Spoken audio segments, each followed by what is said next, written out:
Kumusta mga igala? Sama sa naandan, magkauban kita ng usa ka oras na itong tulumanon, no? Alas 10 hangtod sa alas 11. Magkamustahay kita ng atuang tulumanon.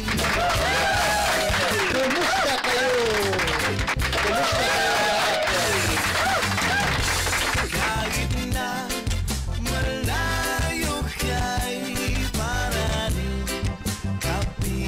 Kauban na to karong mga orasa ang atong partner sa main studio na to sa Radyo Hagna, si Engineer Ket Cadorna.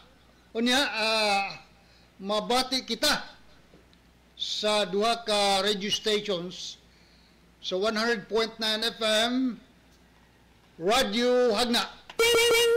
Of course, maglanog-lanog kita pinaagi sa kahimanan sa DYAA Radio Ubay 95.9 FM.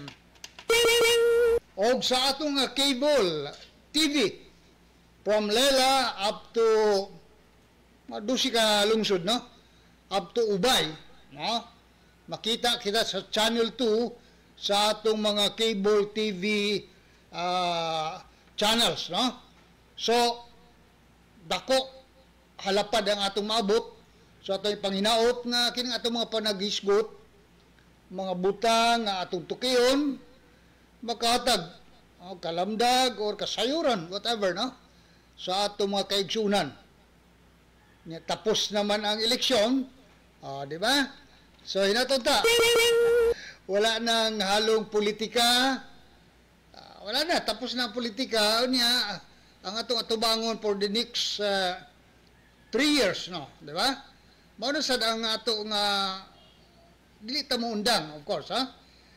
Dili ta maluya, magabantay sa mga napili nga magasugod puhon sa ilang bagong termino sa Hunyo 30. Magpadayon kitang magbinantayon bisan pa sa mga usay, no? Na di kalikayan, mga kakulian, mga hulga usahay, di ba?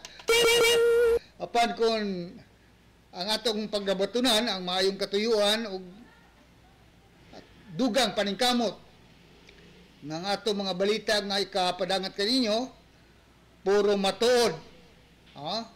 Doon na manggali sayop nga impormasyon, ato ka ng gilayon pag koreksyonan, no? Ato nga tuliron kung nun mga sayop nga mga balita nga di lang nato kalikayan may padangat. So kinitanan alang ka nato, alang sa katawhan kanang giingon nato nga demokratiko nato nga katungod nga masayod kalabot sa pangagamahanan.